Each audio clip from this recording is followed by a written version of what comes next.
Welcome to Ole Walls House. It's me. It's your man. It's your main man. It's Ole Walls, and I'm back with you, ladies and gentlemen, for the 135th time. So thank you.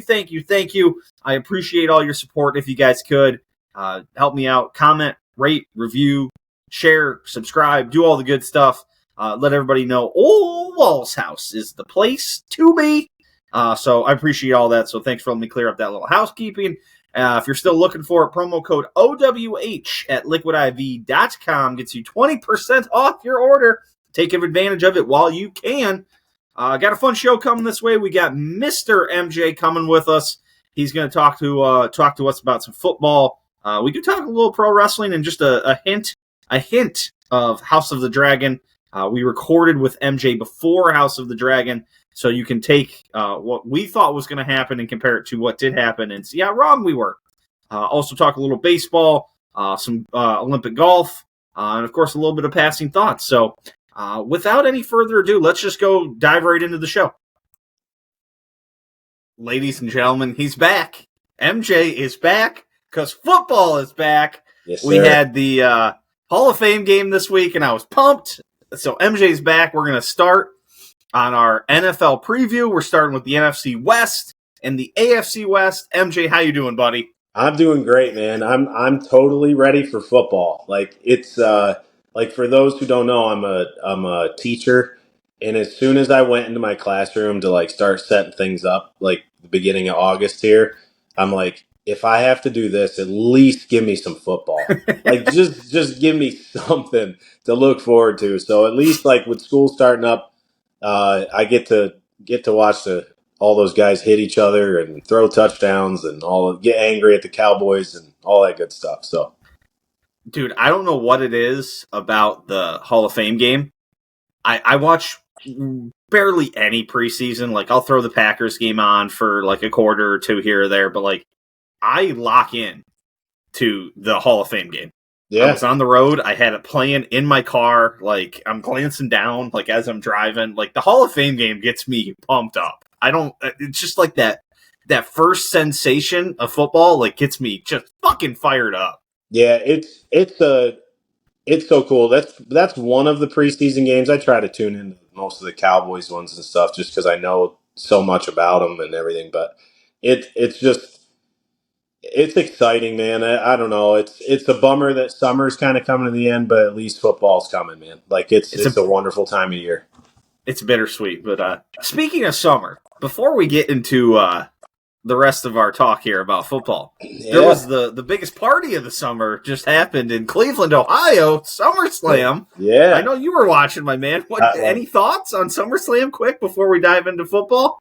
I thought it was very and I don't watch. So for the viewers, like I just basically watch SummerSlam, WrestleMania, Royal Rumble. Some like once in a while I'll tune into another pay-per-view or something, but it was actually like pretty good. Like the matches were pretty solid. There wasn't too big of like mess ups. It was a little predictable. Like I kind of went in and was like, he'll probably win or she'll probably win. And most of the time that happened. But getting Roman Reigns, getting him back was cool, man, and that was neat. That was a neat way to end the show last night. I don't think I've watched Raw or SmackDown really since like WrestleMania season. Like in WrestleMania season, like between Rumble and WrestleMania, I'll like watch Raw and SmackDown a little bit, but I haven't at all. But I was like, Reigns is coming back tonight. Like that was why I tuned in. Yeah, the pop was sick. He came out, he threw out a Superman punch, and I fucking have hated Reigns for so long. And then he was growing on me like, and then he did his ooh-ah, and the whole crowd popped like a motherfucker for it. And I was like, God damn, this dude's cool. I'm gonna buy me one of those OTC shirts. Yeah, dude, it's amazing what they've done for that guy. Like, because when they tried to force the whole like baby face thing, people hated him, and then they finally woke up and let him be a heel. And now all the love that he's getting for being that heel is now he's going to turn around and someday be a baby face again. I mean, I think he's the biggest baby face in pro wrestling right now. Yeah, like it's amazing. It's crazy to think about like 5 years ago compared to now. Yeah. What else happened? Dirty Dom Yeah. turned on mommy, hooked up with Lucky Liv. fucking bastard, man. Jesus. Uh, Yeah. what's their group? Him, Finn Balor, Damian Priest. Yeah, the What's Judgment Day. Judgment Day? The Judgment Day is Yeah. imploding. Yeah. Finn's screwing him. Yep. It was quite a turn. I remember like when we watched WrestleMania, there was like talks of maybe that possibly happening back They then. were like setting it up. Yeah. Yeah. So it was a really good show last night though. I thought almost every match was good. I don't think I paid attention to any of the Nia Jax and Bailey match, I think it was. Yeah. I didn't really pay attention to that, but I mean I thought the rest of the show was really good. Well, Nia Jax sucks. So Yeah. Yeah. all right. Well, that's probably plenty of the pro wrestling. We covered that. So let's dive into the NFC and the AFC West. MJ, where we start? AFC or NFC? I'll let you call it. Let's go AFC first. Okay. Yeah. Let's go AFC first. All right, let's set the table here a little bit. AFC West, last year the Chiefs won the division at 11-6, obviously go on to win the Super Bowl. Raiders and Broncos finish at 8-9. The Chargers finish at 5-12. Kind of a lot's happened for a couple of those teams. The Broncos have jettisoned Russell Wilson, bring in Bo Nix. The Chargers bring in Jim Harbaugh to be their coach. God knows what's going on with the Raiders. Derek Carr's out last year. They're still kind of out in the woods.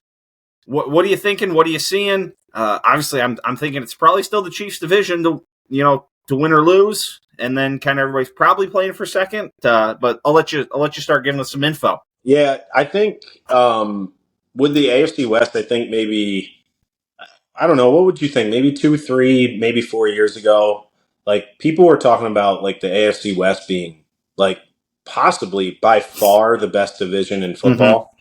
I like when I really dove into it this past week and read some stuff and kind of dove into like additions and subtractions on teams and stuff. I don't think this division is going to be very good besides the Chiefs. No. And this was my biggest division, my biggest bust last year with the Chargers. Like I was really high on the Chargers last year. I thought it was going to be kind of a finally get over the hump here, and they showed me that they just possibly can't. But I am excited for Harbaugh being in there. I think I think both the Harbaugh brothers are really good coaches, and no matter what I feel about him being the Michigan coach and stuff like that, but that's a whole nother story. But I do think they're really good coaches, and I think the Chargers are going to take a step in the right direction. I just don't think the roster's quite there yet. But I do think the Raiders and Broncos, looking at things like with their additions and their drafts and stuff, I just don't see how in the AFC and specifically the AFC West, having to play the Chiefs twice and each other, twice each time. I think there's going to be two really bad teams, and I think it's the Raiders and Broncos. Mm-hmm. That's kind of exactly where my thoughts fall as well. The Chargers, I think, have more upside than the Raiders and Broncos, but like you look at their lineup. I mean, obviously, like Justin Herbert's what we think is a pretty generational talent. Yeah. I don't know if he's a generational QB. There's a lot to be said on that. He seems to have the skills, maybe is the right word. The arm talent. He's relatively mobile. As mobile as you need to be in the NFL. But I mean, you look at their. It's funny. They got Gus Edwards and J.K. Dobbins. They basically just took the Ravens backfield from last year. Yep. But you look at their wide receiver core, there's nothing to write home about. I mean, I'm looking at their depth chart, their projected depth chart on ESPN right now. Their starting receivers are Josh Palmer, Ladd McConkey, and DJ Chark Jr. Yeah. Like, who's your number? Like, there's no number one receiver there. Like, you can have as great a quarterback as you want, but you got to have somebody to throw to, and then, like, their tight end is Will Disley? Yep, Disley. Sorry, Disley. They did bring in Hayden Hurst there. Yeah. Maybe Donald Parman in the back. With a Jim Harbaugh-style offense, you're going to think you'll probably see a lot of tight ends, so you'll probably see a lot of Hayden Hurst and Parham. But, man, like, that's not... You look at that offense, and you're like, man, they're going to... Maybe it's a Jim Harbaugh thing. They're going to run the shit out of it with Dobbins and Gus Edwards and use that to set up the run, or set up the pass, rather, off the run.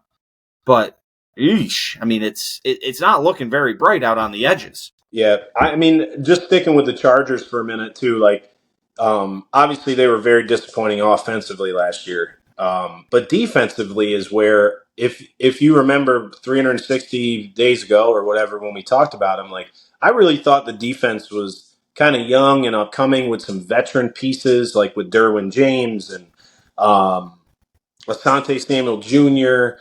and like just these like Joey Bosa's there. Like I really thought like this was the year they were going to start to really play, and I'm pretty sure they were a bottom 5 defense last year. So my thought process is I gave Harbaugh a little credit here. I think he can turn that defense around, maybe to get them 2 or 3 more wins. And I actually really like their offensive line.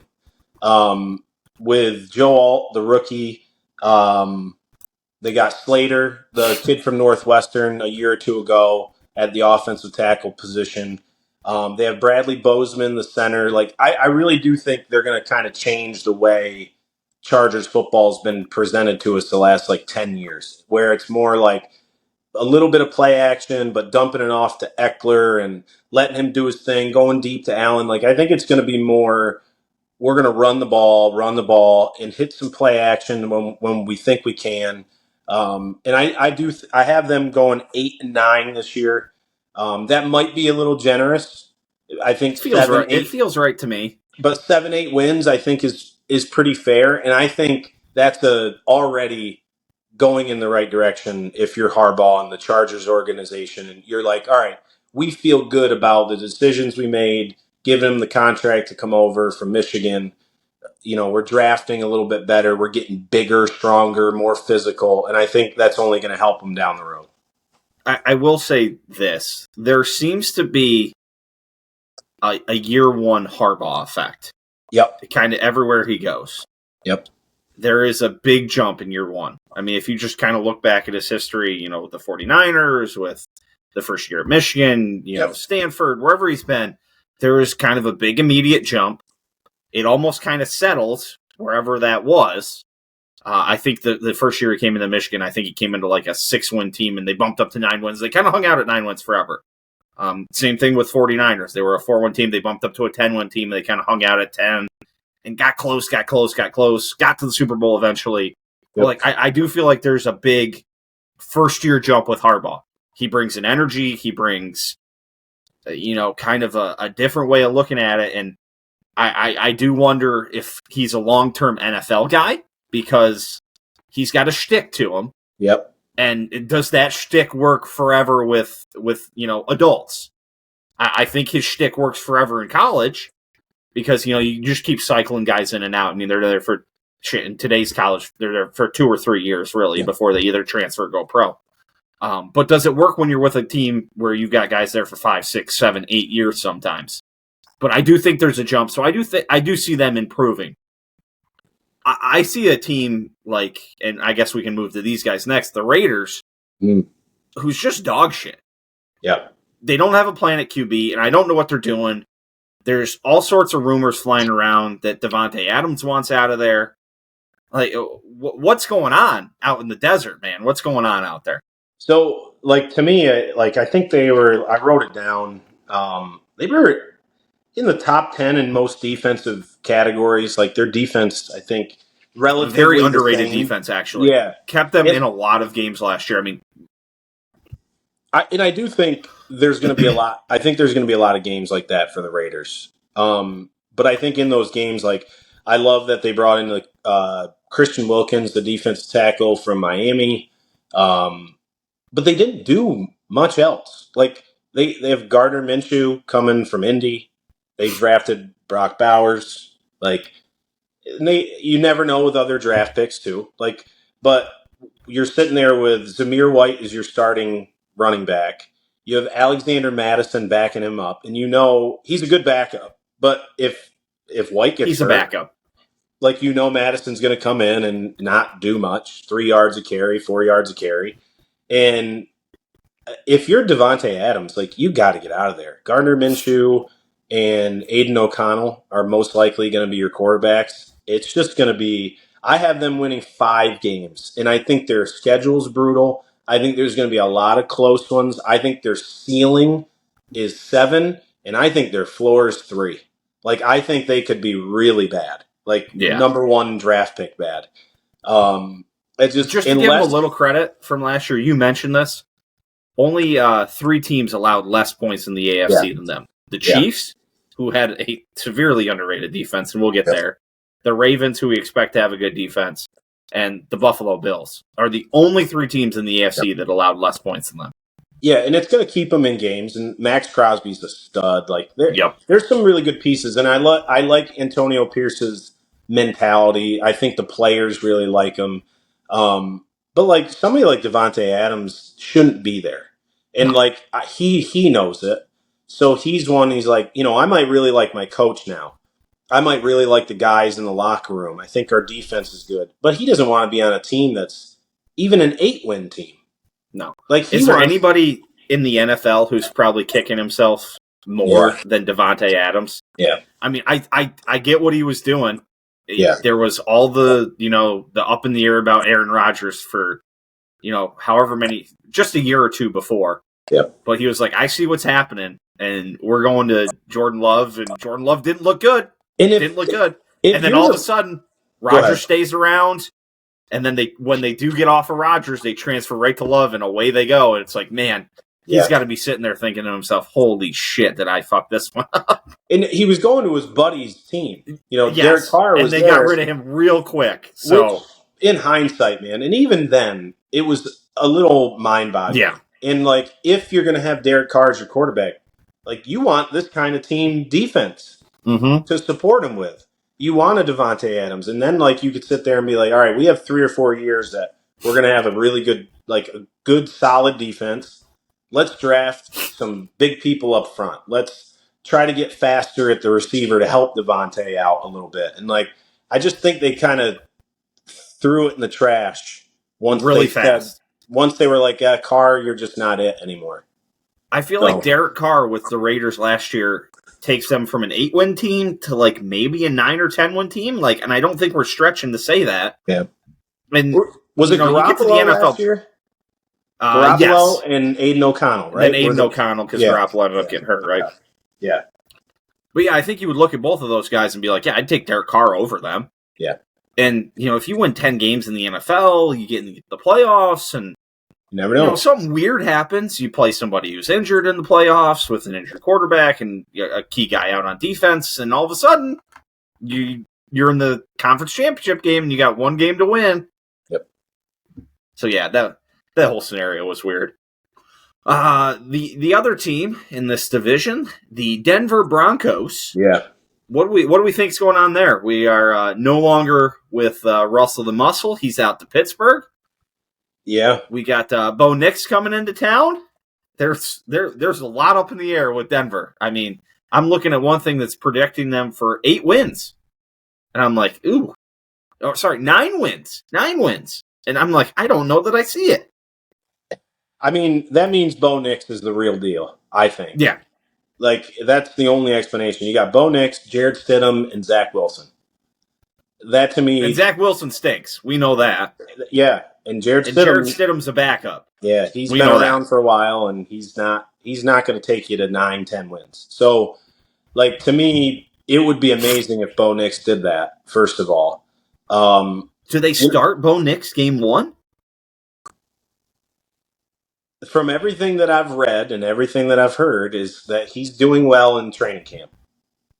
So now you don't know what that actually means, but maybe after a couple preseason games, if he does all right here and there in spotty situations, they're going to roll him out, right? Unless Stidham and Zach Wilson are playing substantially better, then I think they probably roll with him. This team's going to be bad. I think. I have them tied with 5 wins with the Raiders, 5-12, and they lost Justin Simmons. I think is still a free agent. The safety, I think. Double check. I can I check think that. he's gone. Russell Wilson, you said. Jerry Judy's a Brown. Like, so you get Cortland Sutton, Marvin Mims Jr., Josh Reynolds, I think, is on there. Greg Dulcich, the tight end, coming off an injury. Like, I don't know. Javonte Williams maybe takes a step in the run game, but they're just, I don't know. I don't see them in the AFC and AFC West competing. Last news I see on Justin Simmons is Eagles linked with $62 million Pro Bowl safety Justin Simmons. All right, so he's still out there in free agency then. Yep. I mean, I love Patrick Surtain. Yeah, he's a stud. Yeah, but the defense isn't very good. They weren't good last year. And the offense, I think, is going to take a step back, and they were god awful in some games last year. Let me look here. They scored 350. Crazy enough, they scored 357 points. Yeah. Last year, that was second in the AFC West. But if you go through the whole AFC, Jesus, there are some teams in the AFC that are bad offensively. Yeah. Like Miami scored 496, the Buffalo scored 451, but then the Jets scored 268, and the Patriots scored 236. Oh. They're behind. They're ahead only the Steelers in the AFC North at 304, only the Titans in the AFC South at 305, and then only the Chargers at 346. So they're a bottom tier. Very top heavy, but it's a good division that I think is overall taking a step back as of right now. Yep. And I think Chiefs 11-6, Chargers 8-9, and I think the Broncos and Raiders are somewhere between 4 and 6 wins, and I had them both at 5-12. Just when I looked at the schedule. So let's talk the Chiefs. Yeah, they're obviously the defending Super Bowl champs. They're a team that at points last year looked like they were getting old. Yep. They dealt with an early holdout of Chris Jones that was detrimental to the defense, but that has been rectified, obviously, early last year. Travis Kelce looked old throughout the season, but found his kind of form late in the season in the playoffs. I think Pat Mahomes is in the middle of his prime. I don't think there's any worries there, but this is a team that's bordering on the edge of being, what would you call it, late dynasty kind of feelings. Like, there's people getting old. Again, Travis Kelce is one of them. The receiver core wasn't what it's been. And, is this a team that, how many more years of this do they have without kind of a retool or finding something else within themselves to change up the roster a little bit? It doesn't feel like they can do this forever. It feels like this year is still very much in play. Yep. But you think that, and then all of a sudden you walk into a season with one of these teams, and then they go 8-9, 9-8, and it's like, oh shit, it's over. And that especially happens in the NFL. It's like you walk into this and you're like, oh fuck, these guys they're going to be good forever, and then they're not. It's over. So where do you feel like we are with that? Like, are we toeing the edge? Are we still a year or two away? Yeah. Are we here this year? I do think they have enough semi-young pieces. I do think my one concern with the Chiefs is actually on the defense, and the defense carried them a lot last year. Mm-hmm. I like looking at their roster and kind of trying to figure out, like, their secondary and especially their linebacker situation is very thin to me. Like, I know they have Nick Bolton at middle linebacker, but they only have 2 or 3 other rostered linebackers. They lost L'Jarius Sneed to the Titans, and he was an anchor for that secondary. Now he's gone. Like, and they didn't really add much besides draft picks. And they lost more than what they have gained. So it's almost the same team as last year. I will say that. It's very, very similar. There's not much differences. That's why I have them at that 10-11 win thing. But there was part of me, Wally, like getting ready for this season where I was like, are these guys only going to win 9 games? But I just think there's going to be so many bottom dwellers in the AFC, and some of those key matchups, I think Patrick Mahomes is just better. So Yeah. I kind of gave the edge to him. But yeah, you're right. That's kind of the thing in a scenario like this. Like, at the end of the day, they have Patrick Mahomes. Yeah. He's the best quarterback in the NFL. Yep.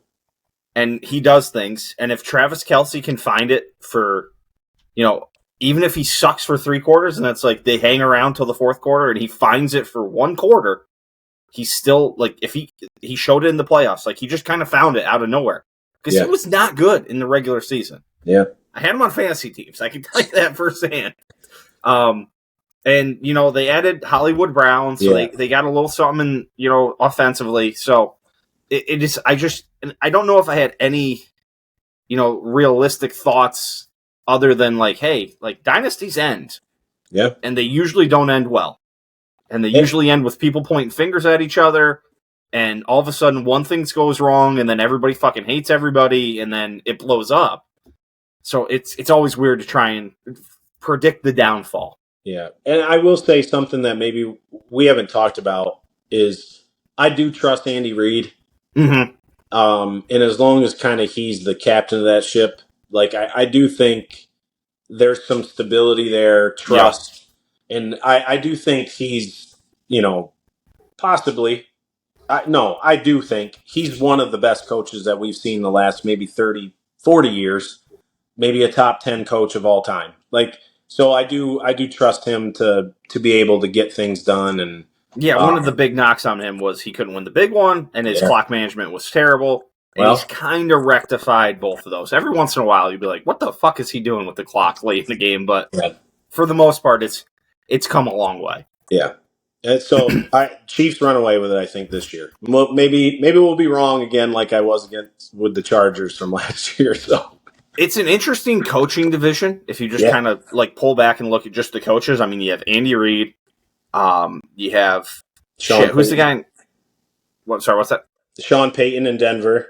Yep, Sean. I was trying to think of the Vegas guy real quick. Antonio Pierce. Thank you, Antonio Pierce, Sean Payton, and then Jim Harbaugh. Like it's the most interesting coaching division I think in the NFL. Yeah, some big names. You got an older guy that had a year who's trying to figure it out. Jim Harbaugh coming back, Antonio Pierce trying to establish himself, and then, like I said, one of the best coaches in the NFL. Anything else on the AFC West? I don't think so. I think that covers it. All right, let's head over to the NFC West. Obviously, we got the 49ers, the Rams, the Seahawks, and the Arizona Cardinals. Start us off where you'd like to, buddy. Yeah. So, like last year, 12-5 for the Niners. Rams finished 10-7. Seahawks 9-8. Cardinals were 4-13. I actually have the same order in my prediction, but I won't spoil that quite yet. But I think overall, this is, to me, probably, I think clearly the best division in the NFC. Clearly. Mm-hmm. I think there's 3 teams in this division that could make the playoffs. So I think starting there, I think is like saying that I think is important. I also think I think there's 2 other divisions. The North and the East have 2 good teams. Yeah. The South is God knows in the NFC, and so I think there are 3 solid teams in this division. I think it's very realistic to think at the end of the day that 3 teams come out of this division. Yeah, with 7 teams making the playoffs. And you got to think I think everybody wouldn't be surprised if I said this or heard this. The Niners are just for real. That roster as it's built right now is just really good. It's well coached. The defense is solid in all levels. The offense is solid. The only thing that seems to be bad about that team is everybody kind of wants out. Yeah. So you got Williams, the offensive tackle, that's been rumored to be like, well, I want more money, or I want Brandon to Ayuk trade. wants more money. Yeah, Debo Samuel's been in that thing where I'm going to ask for a trade if you guys can't pay me more. So it's odd to me in that aspect because you'd think you'll get your money whether it's on another team or not, but like you got a chance here. Like the 49ers are, to me, the best team in the NFL. Well, maybe this is the thing that I was talking about with the Chiefs, because it's also a thing on teams that are built that get close to the finish line a lot and then don't. Yeah. Like the fingers start pointing there a lot more than they ever do on the teams that actually win. And this is a team that has come close and has come close and has come close, and they've added pieces. You know, they brought in CMC a couple years ago, and it's like, this is a team that's like, this might be make or break year for them. Yeah, like, and I think you're right. I do, and like maybe I haven't thought about it that way. But man, I honestly didn't until you just started talking about it that way. So like, I don't want to sit here and like act like I have been just game planning this in my head. No, like you started saying stuff to me, and I was like, holy shit! Like it's actually this team. It's not the Chiefs. That's this team that's going to like blow up all of a sudden. And maybe that's what is the difference a little bit too. They're just so hard headed, and they just don't want to, like, they don't really want to sacrifice for that, maybe that one extra win. But I do think, like, and I won't spoil it because I imagine we'll talk about it like after these next few weeks. But the 49ers are in everybody's probably final four of this coming season. Like, they have no really glaring weaknesses. Their depth is defense good. Strong, their offense star strong, their good. lines are good. Yeah, like it's a good place to be if you're a San Francisco fan. It's just hopefully they can get over the hump, which they haven't done in a long time. But and I think a lot of that probably is going to come down to, like, if they can keep the team intact and nobody freaks out throughout the year. What's Brock Purdy going to do? Yeah. Like, is Brock Purdy, he doesn't have to step up to be an elite quarterback, but he has to take a little bit of a step. He can't just be the game manager, Brock Purdy. I just don't turn it over, Brock Purdy. Yeah. He's got to make a couple more plays. Again, he doesn't have to be Pat Mahomes. He doesn't have to be, an Aaron Rodgers circa 2020, 2021. Yeah. He doesn't even have to be a Dak Prescott. Yeah. Like, he just has to go one step above wherever he's at, whatever you want to label him as, game management, whatever you want to call it. But like, he's got to improve just a little bit. And if he does, that could really be the step that takes him to the next level, in my opinion. And I honestly think Kyle Shanahan needs to do the same thing. Yes. I think there's been very questionable coaching decisions in some very, like, important games. And he's gone through it enough, whether it be elsewhere or in San Francisco, where he has to make some better decisions in stretch runs of games as well. Because I do think some of his decisions have possibly cost them a few games as well. Well, I mean, he cost the Falcons the Super Bowl. Yeah. Just run the fucking football. Yeah, I know. He does. He gets, like, a little too smart for himself. Yep. Like, sometimes, like, I know you play a little golf, MJ, but, like, sometimes, like, the right decision is, like, the easy decision. Yeah. Like, the easy decision sometimes just run the fucking football. Yep. And sometimes it's like, but wait, I can pull Trent Williams, and I can run a double fake reverse, and McCaffrey will fake out left and come back right, and he'll be right behind. It's like, just fucking run him off, Trent Williams. Yes. No, I think that's a good point. But if I do trust, like, the team as a whole, it's one of the easier teams to trust. Like, I kind of hinted to my worry about the Chiefs a little bit. I'm not saying I'm panic mode or anything. I think Chiefs are going to be really good. But the 49ers, I'm like, this team's good. Like, they're really good. So I have them winning 12 games. I think they're going to be really good. I think only team in the NFL who scored more points than them last year was the Dallas Cowboys. Yep. Only team with a better point differential is the Dallas Cowboys than them last year. I know those things probably both hurt you a little bit to hear that. No. I'll say this. I will say this. It is. It was the most overrated defense in the history of the NFL on that Dallas Cowboys team. They were elite, Wally, at one thing. One. And that was just getting turnovers. When they didn't do that, they were a bottom basement defense. Just we'll talk more about that in a couple weeks. That's coming, people. That's yes, coming. It is.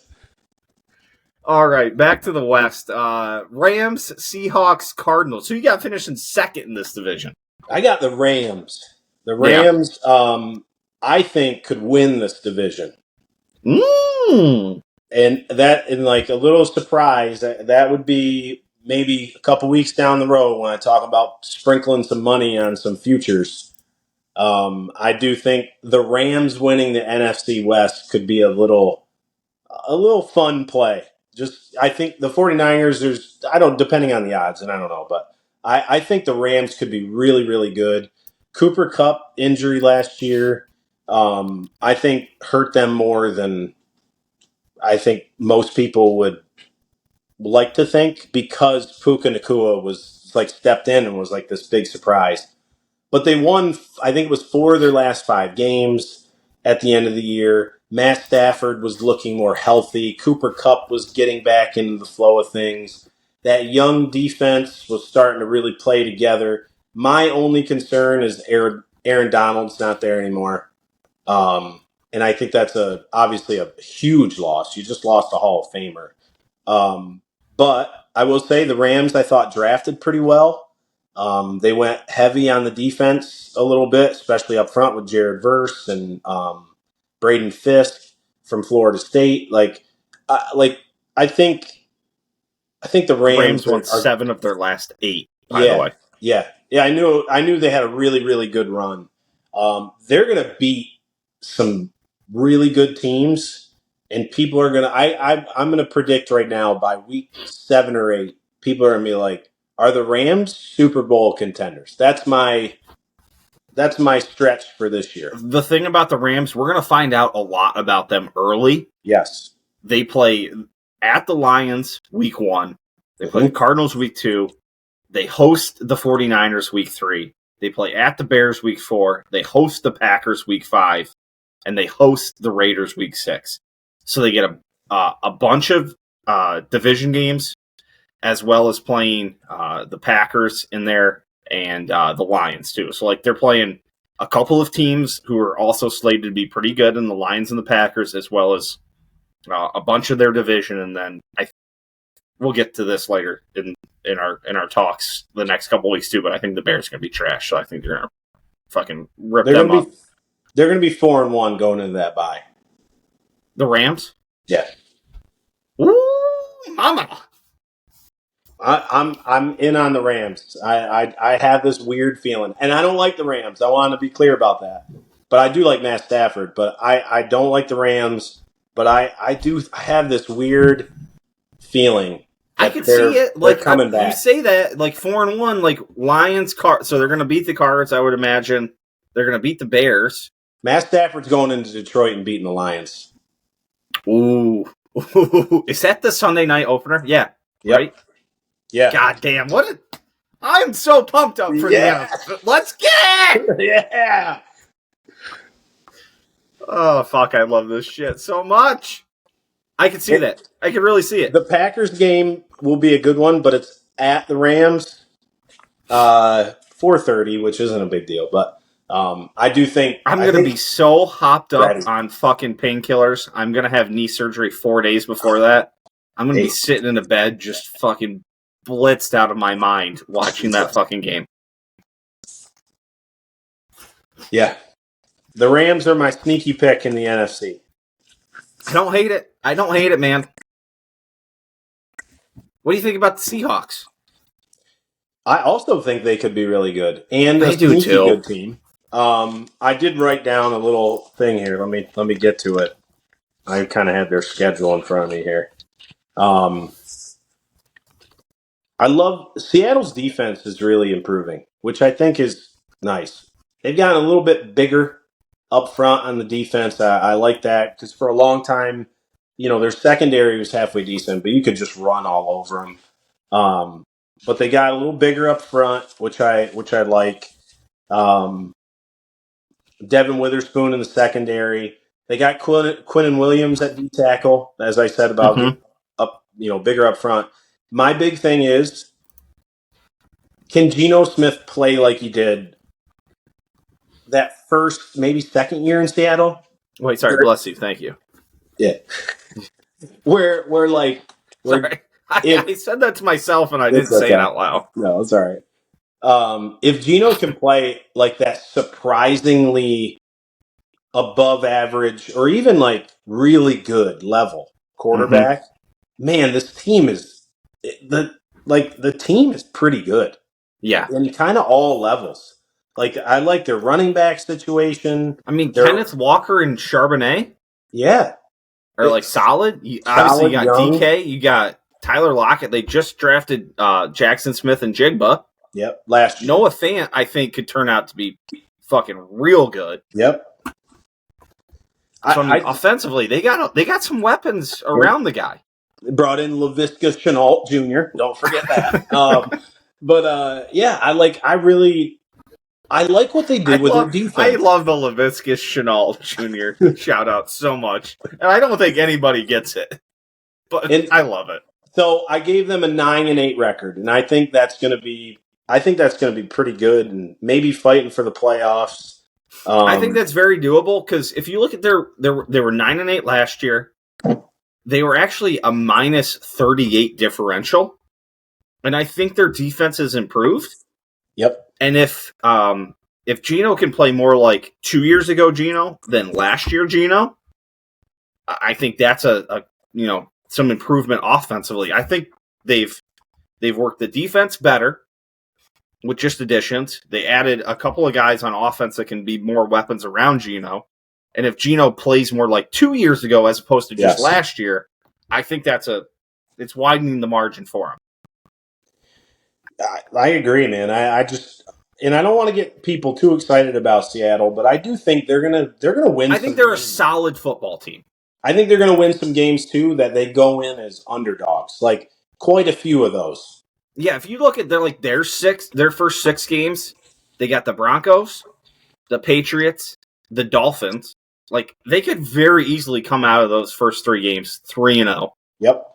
They go to the Lions. They host the Giants, who I don't think anyone here or anywhere is thinking they're going to be very good. No. And then they have the Seahawks. They are the Seahawks. Niners. They have the 49ers. They host the 49ers. So in those first 6 games, like 4-2 isn't unreasonable. No.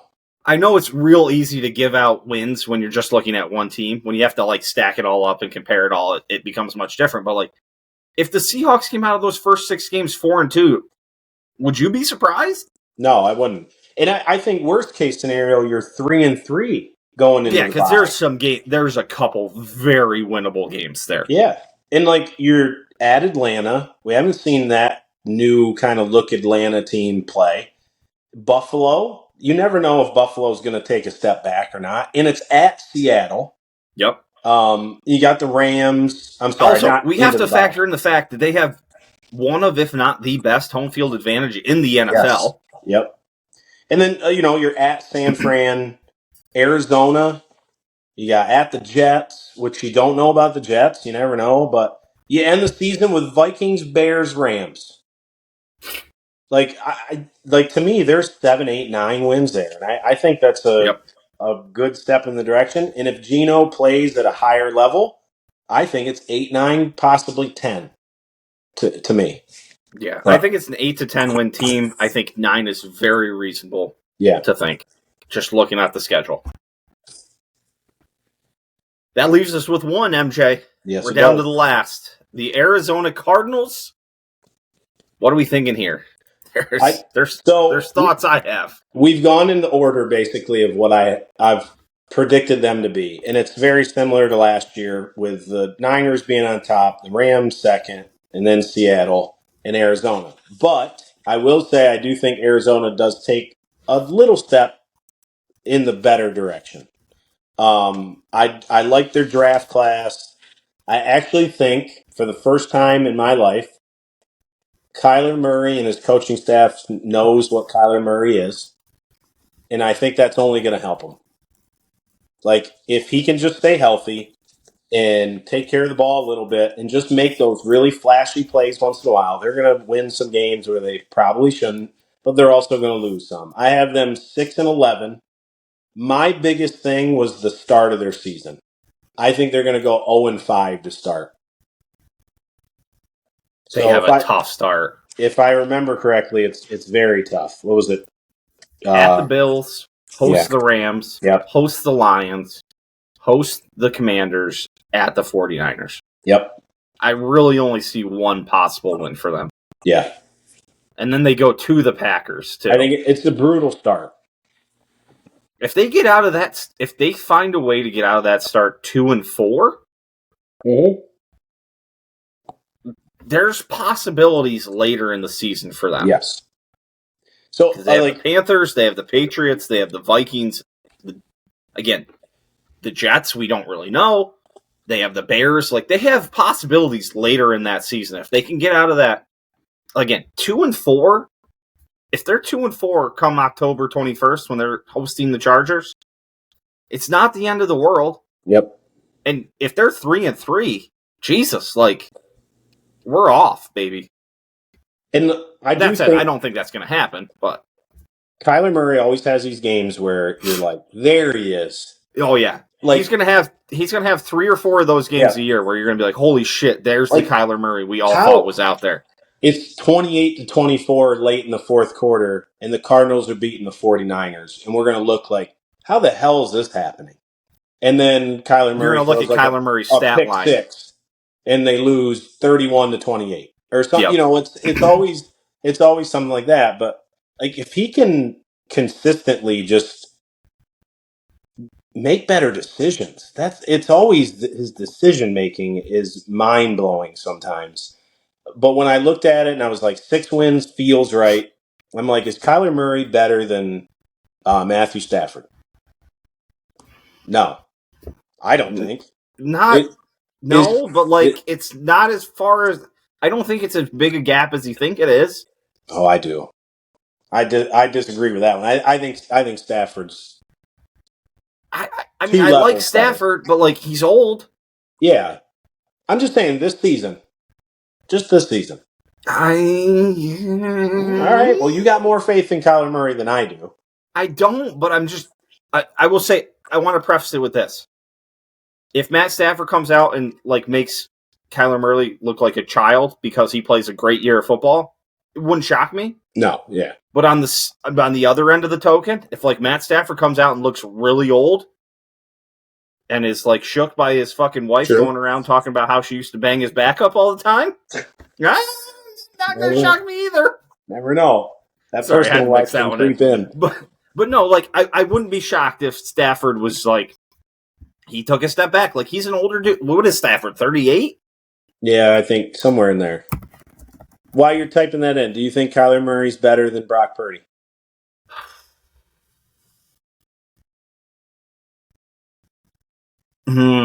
Man, if you put Stafford's 36, by the way. Okay. Young buck. Man, here's the question: if you flip Brock Purdy and Kyler Murray, like situation for situation, yeah, could Kyler Murray thrive in the 49ers like team? He could. You'd think. And I've been a big knocker of Kyler Murray. Like, I think last year you and I sat here and knocked the shit out of him for wanting to play COD. In the famous words of Bill Parcells, you are what your record says you are. That is very true. Is Kyler better than Geno Smith? They're similar players, man. So to me, look at the rest of the roster. So the quarterbacks are like maybe debatable. The Cardinals roster isn't quite there yet compared to, I don't think, Seattle.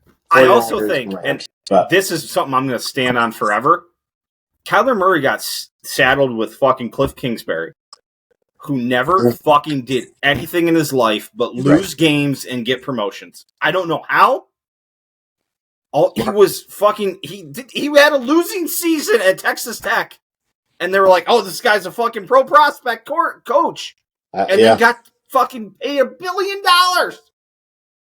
So, would Kyler Murray have been better off with, with Pete or with the 49ers? It's a very much what if league. It is. It is. It's hard to say what if, and it's also hard to say that Kyler Murray has dedicated himself enough to warrant those. If he just would have been there, he would have been better. Would he have dedicated himself any better? There were questions that he was even reading the fucking playbook. Yep. Yeah, so, they had put in his contract that he had to. Yeah, and then he just somehow found a way to get the NFL media on his side to get a bunch of pushback against it and get taken out. Yeah. So I'm torn. I'm very torn with Kyler because I think the physical skills are there outside of him being a midget. But everything else, I don't know. I've worked myself into a tizzy over that one. I've got myself worked up both ways somehow. So let's give them some love real quick. The Cardinals love Marvin Harrison Jr. Great pick in the draft. Maserati Marv. I love that. So there is some good steps in the right direction. I do think they're better than they were last year, which isn't hard to do.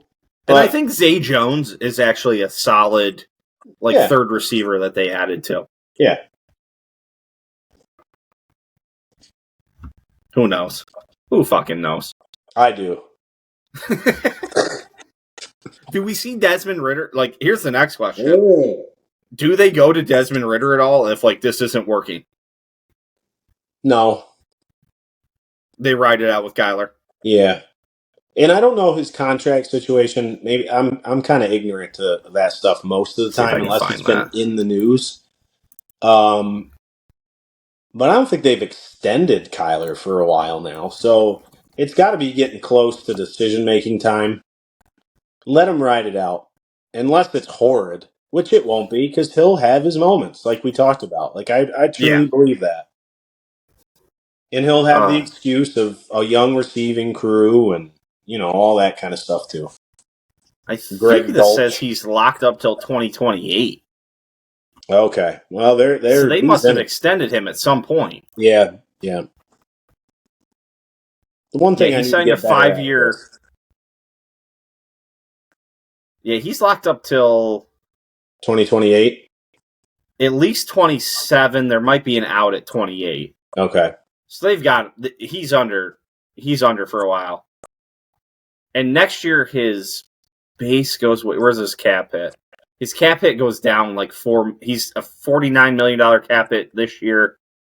He's a $45 million cap hit next year. So, they've dead cap next year is $63 million still. So, wow, they're riding that out. If anything, they could possibly get rid of him in 2026. His dead cap hit is $20 million then. So that's not much. They're not getting out of him until then. Yeah. So they're not eating $63 million. No. So you might not see Desmond Ridder unless it's real bad. Yeah, or if he's hurt. Yep. That's it. There is a roster bonus in 2025, but he's going to win them 2 or 3 of these games, almost by himself. But he's also probably going to lose a couple 50-50 games, probably 2 or 3, 4 of those games. Yeah, he's a very 50-50 guy. Yeah. Coming into the year. God knows he can take a step this year, but yep. Yeah, he's very 50-50. All right, man. I think we knocked it out on the baby. West. Westward ho! Westward ho! Yes, sir. Before I let you go, we're a couple hours now from Hot D. Yeah. What's happening in the finale? What do we got going on? So I got not a bad feeling. I do think some shit will go down. Wait, hang on. Let me start here. Are you team black or are you team green? Black, brother. Hell yeah. Dude, what's sad is, so for your viewers, is like I paid enough attention in Game of Thrones that I No know how. spoilers now. No, I'm not. No, No. don't But be I MJ know. spoiler Johnson over I know. here. I know how this ends, kind of. At least an idea. I will say I don't love this whole like Hugh and Ulf guys coming in. I don't Hugh trust Hammer. them. I don't Do you think trust Hugh them. Hammer's got a cock like that pole vaulter? You got some drunk asshole that was just saying rumors about himself to make him look cool to his buddies for a long time. Then you got some guy that we're just supposed to start like feel sorry for because his kid died and his wife's sad, and like I don't trust these people. I know Game of Thrones well enough. I don't trust them. So now they're riding dragons with Rhaenyra and her crew. I don't like it because I like Rhaenyra. You know, that Alicent bitch, she can go to hell. And like, you know, all this kind of like I don't like them. So I do think some shit will go down tonight. Um I don't think it's gonna be I think there's gonna be another season. I think they've already locked it in. I think So they've said 3 or 4 seasons. yeah. So I still think this is far enough away where some heavy hitters, I don't think it's gonna be too bad for the heavy hitters in the show. So that is comforting to me a little bit, but I think some shit will go down, but I think I we'll think kind of some people be are dying tonight. yeah, yeah. But Yeah, I think there'll be a overall, review from yours truly here later in the episode. We're recording this yes. Sunday before this starts, so I'll record Monday night the rest of this pod, and but yeah, What do you think? Real quick, what's your prediction? Anything crazy? I think there's going to be some death Yeah, tonight. I'm with you. I don't think any of the maybe one because did you watch the episode preview from last week? I did, but not super close. They had a thing where Aemond was talking to what was it? Is it Helena? His sister, the sister that's married to the brother because Aegon. of Yep, course. yep. And he's like, I gotta have you on your Dreamfire or something. Mm-hmm. She might go down tonight. Ooh, I'm thinking she goes down tonight. I'd like that. She's a fucking weirdo. She is fucking weird. She scares the hell out of me. Also, they keep talking about the other brother that's like in younger Highgarden, right? or no, not Highgarden, Old Town or something. Yeah, and they're like, "Oh, his dragon has taken to wing and is going to be flying soon." That brother's going to play in sooner or later. I don't know if it'll be I don't think it's this season in this episode because this is the last episode. I don't think it's this season, but I think sooner or later that brother's gonna make a difference. Okay, so that's your bold prediction. Yeah, Helena goes down, and there's some other death. My bold prediction is Hugh fucks shit up for Rhaenyra. That's what I have. I have a feeling. Like I also think Hugh dies. Yeah, I can see that tonight. You think tonight? I got Hugh and Helena dying tonight. Okay, all right, I like it. Goddamn, we covered some shit tonight, buddy. We had awesome. We had Hot D. We had wrestling. We had the AFC and the NFC West. We're killing it. Yep, we are. We'll be back next week. MJ, I appreciate you, buddy. Any final thoughts? No, we're going south next week. South next week. AFC South. We're going to figure out those divisions together. We're super excited. Thank you, Wally. Thanks, MJ. I appreciate you, buddy. All right.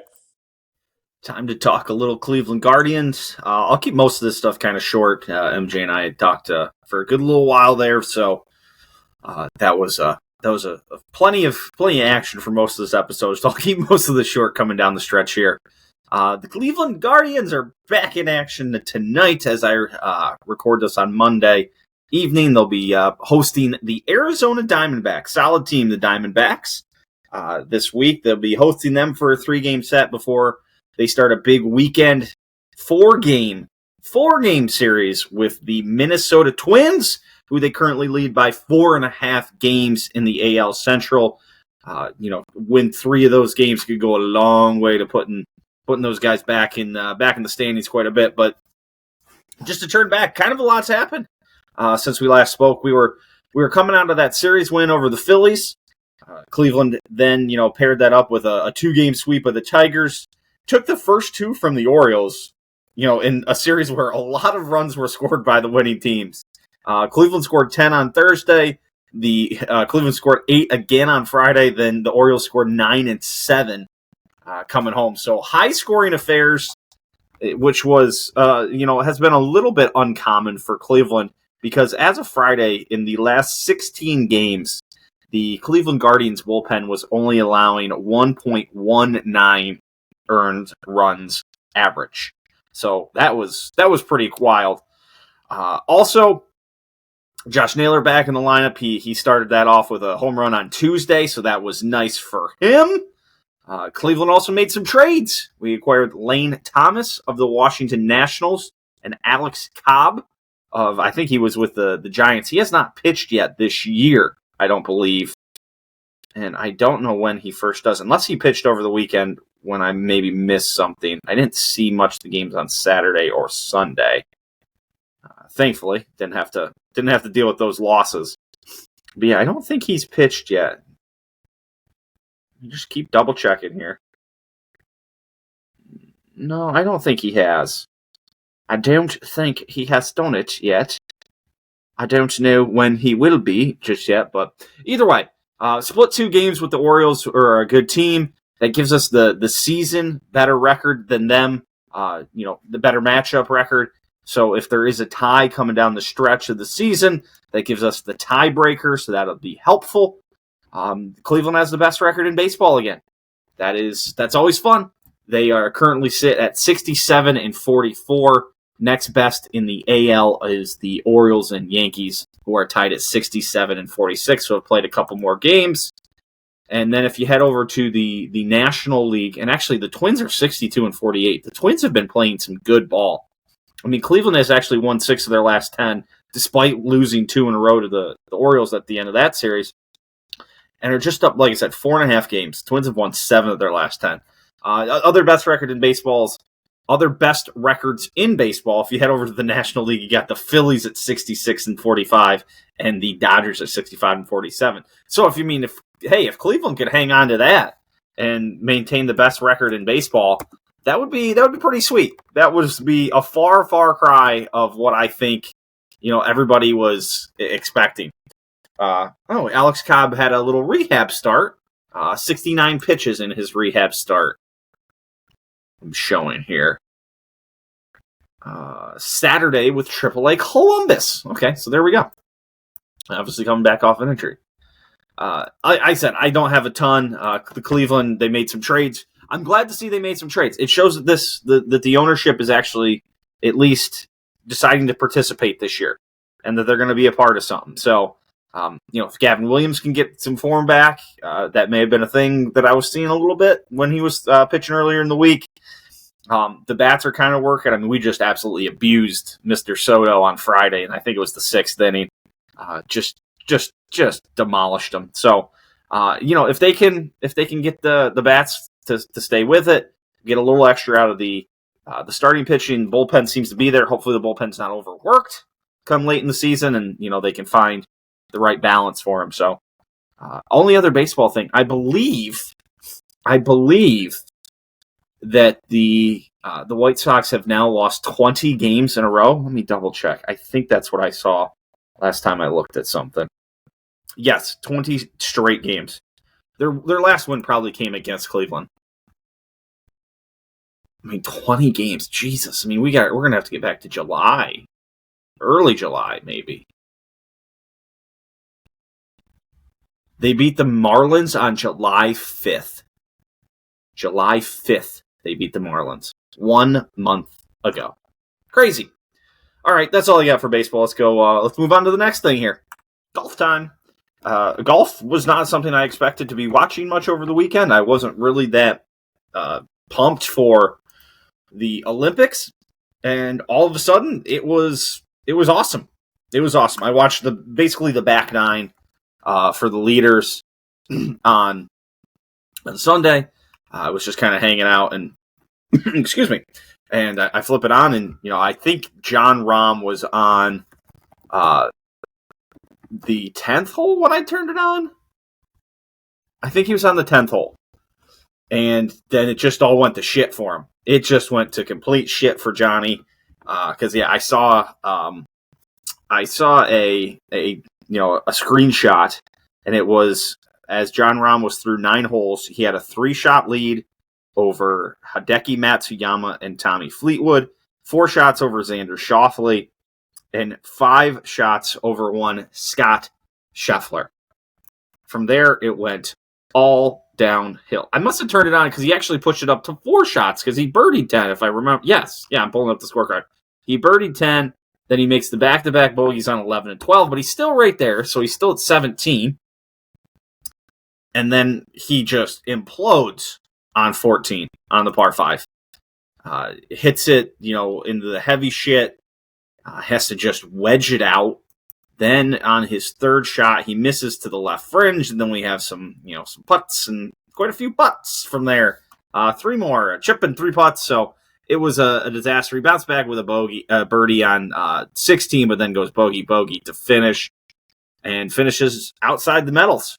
But one Scott Scheffler did not. Scott is back. What a fucking scorecard from Scotty. So he birdies the first 3 holes of the day and then kind of goes cold. I mean, not cold, but just kind of cools off. Makes pars from 4 to 9.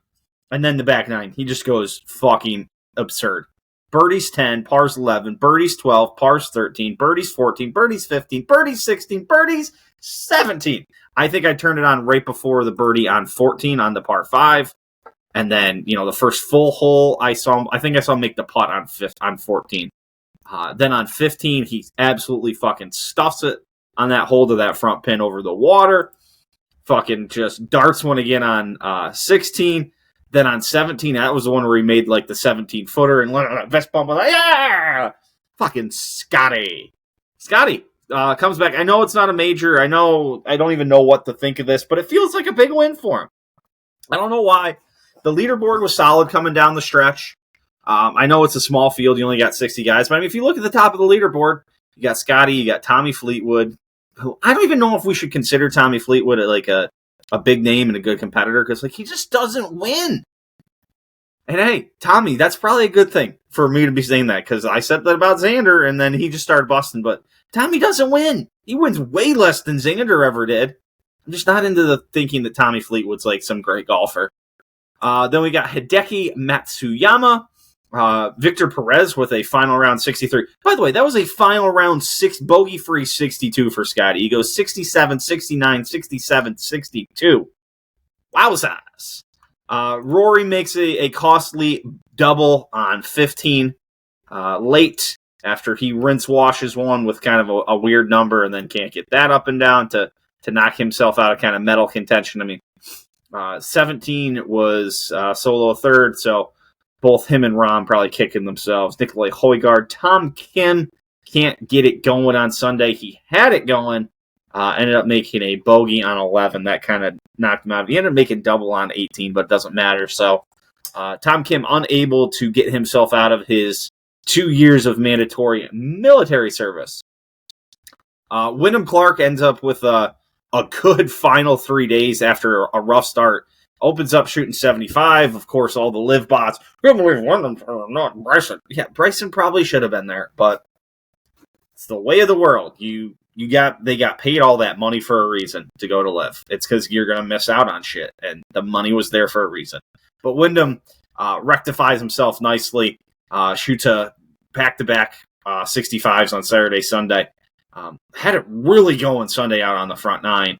Shot a 500 and making a bogey on 10 and bounced back with a little bit. But not the Sunday Xander was hoping for. The guy made a couple birdies early in the round, too, and then just kind of petered out. Ended up shooting 2 over. You can't just win them all. You can't just win them all. Who else is on here? Minwoo Lee, T22. What was it? 58 players, 2 WD. Matt Fitzpatrick shot an 81? What happened? This is on Saturday. Turned at 39. Made a birdie on 10. Then bogeyed 12. Doubled 13. Quadrupled 15. And bogeyed 17. Wow. Can happen to the best of us. Jason Day, another top 10. He's kind of been sneaky, okay lately. Well, Wyndham Championship this week. I don't think anybody good is playing. And then it's the playoffs. Right? I want to make sure I'm right there. Let me double check everything. Yes, Wyndham, and then FedEx St. Jude on August 15th. Wyndham this week starts on August 8th. So one more week and kind of bullshit. Keegan Bradley was named as an assistant captain on the President's Cup team. It's not out of the realm of possibilities, I don't think, that if he had a really strong finish, that he couldn't make the President's Cup team, I don't think. President's Cup team standings, please. I think he's 15th or 16th currently. Who's the captain? Jim Furyk. Scotty Xander, Morikawa, Wyndham Clark, Sahith, and Pat Cantlay in the top 6. Yeah, Keegan 17th. That's not out of the realm of possibility that if he had a good playoffs, he could legitimately make the. It'd be hard for him to probably get up to 6, but he could work himself into that 10-ish range where they kind of just pick you anyway. So interesting something to keep an eye on. Something to keep an eye on when there's not a lot of interest in golf coming down the stretch. That's it. I didn't think there was a lot of interest in golf at the Olympics, and there I was locked in on Sunday. So, all right, let's keep rolling. Time for some passing thoughts. Gonna keep this kind of quick. Like I said, MJ and I went for a pretty good time.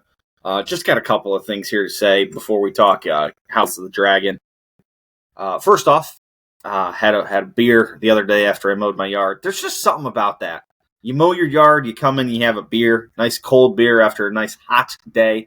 But it hits right. It hits right. Oh, I wrote down CFP graphics. So there's something college football related in here. Oh, this was cool. This guy, Kelly Ford, started a graphic. It's the number of mulligans or upsets required graphic. And it's right there. You can kind of see it. And basically what it says is Georgia, they figure, needs to win 9 games to be a CFP at-large discussion. So they have 3 mulligans. So it starts off that Georgia's up top next to the 3. Then you see Alabama and Oregon. Then in the next line, you have Florida State, Iowa, Kansas State, LSU, Notre Dame, Ohio State, and Texas all have 1.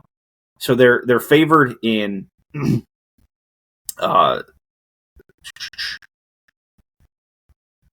so what it's saying is Michigan, here's another example. Sorry, I was struggling how to describe this. So Michigan is listed. Where the hell is Michigan? I don't see Michigan. It says Michigan is favored in 9 games, but need 10 wins to be in the CFP at-large discussion. So they need to pull off 1 upset. Oh, there they are. They're on the red one. And then there's people at 0, just win, baby. Clemson, Louisville, Missouri, Ole Miss, Texas A&M, and University of Utah, the Utes. So they're at just win, baby. So they just need to win all of the games they're favored in. Florida State, Ohio State, or Florida State, Iowa State, Kansas State, LSU, Notre Dame, Ohio State, Penn State, and Texas all have what they consider 1 mulligan. They can lose 1 game they aren't favored in and still probably make the college football playoffs. So it's really just an interesting thing, and then you go all the way down the bottom. Houston and Stanford have to win 8 times when they are underdogs to move on. So that was pretty interesting, I thought. Who knows? I don't know. Maybe it was. Maybe it wasn't. Perhaps. Who knows? I spent a lot of time on the road this week. I watched a guy try to pass on the left shoulder on the highway. And I just want to fill you guys in. I was going about 78, 80 miles an hour, and this guy had blown through the right lane. I was trying to get around a truck. I'm trying to leave, enough space between me and the truck so I don't cut him off. And this guy goes flying around me, cuts in and weaves in. The truck must have been pissed because I heard him slam on the Jake brake, the engine brake. And then he backed way off and then was all of a sudden way behind me. So this fucking idiot gets out ahead of me, and he's in the left lane. There's a row of 4 or 5 cars maybe going around another semi truck. And they're not going as fast as homeboy wants to go. My guy gets out on the left shoulder and starts to gun it. And at the same time, another car was coming in from the right lane over into the left lane. Well, then homeboy decided he didn't want to be out there anymore, slows back down, starts to come back over, has nowhere to go for a second. That car has to jot itself back over, almost clips the back of a semi-truck. I'm sitting back there. I'm like, I've slowed down to like 50 miles an hour because I'm like, oh, there's about to be a fucking 8-car pileup because some asshole tried to pass on the shoulder going fucking 80 on the highway. I'm amazed every day that more people don't die in accidents fucking out on the road. It's incredible there isn't fucking a giant accident every fucking day. Every fucking day. Had my first carrot harvest of the year from the garden beds. That was the first year roommate and I did carrots. So first carrot came through and it tasted delicious. We've been getting quite a few cukes. We've been having something eat our jalapeno plants, and they've been fucking with our one cucumber plant.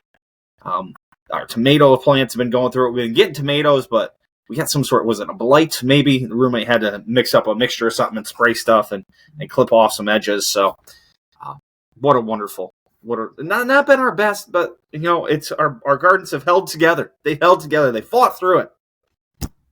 All right. Like I said, don't have much else, so let's just do House of the Dragon. So if you are... there's nothing to fucking spoil, but here's your spoiler alert. Nothing happened. Nothing happened. I shouldn't say nothing. There were some interesting things that happened in this episode. And it was the 8th episode of the season, but it was the finale. And it really just felt like... And it was 70 minutes longer. I don't know what it actually totaled all out to be, but it was it felt like a long preview. And had there been 2 more episodes at the end of this episode, like to finish out the season, it would have felt like a very good episode, I think. But when you have a lot of stuff going on, and the biggest plot point is that like Alicent shows up to Rhaenyra and is like, we got to stop this. I'll figure out a way to like just basically turn the throne over to you. And she's like, oh, I want to kill your kid. And she like kind of agrees without agreeing and walks away. But then, joke's on you. He's already fled the city. But yeah, just there was. I mean, I think the other big thing was that Daemon is not trying to kind of go his own way. He's handed over the army he's amassed to Rhaenyra. So now Rhaenyra's got all these dragons. She's got a big army, and it's on. The thing is, it felt like it should have been on this season, and it felt like after last season where it was a very interesting season. I thought great stuff happened, but like. It felt like we just had to kind of, that was the build season. We were going to build to this. And they gave us something fucking early in the season. They gave us the Rook's Rest battle.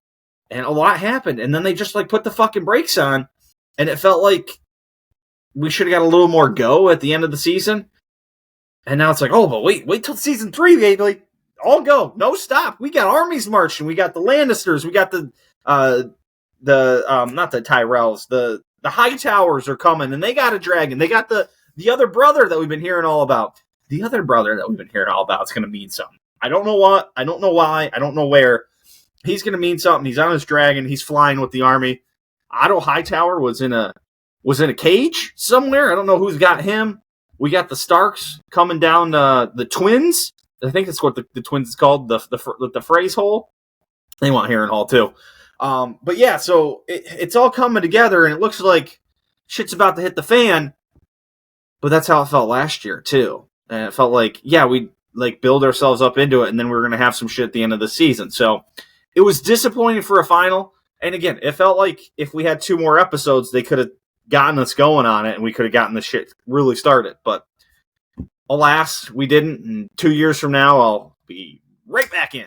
Just a fucking ready for it. So that's all I got. Let's go wrap this thing up.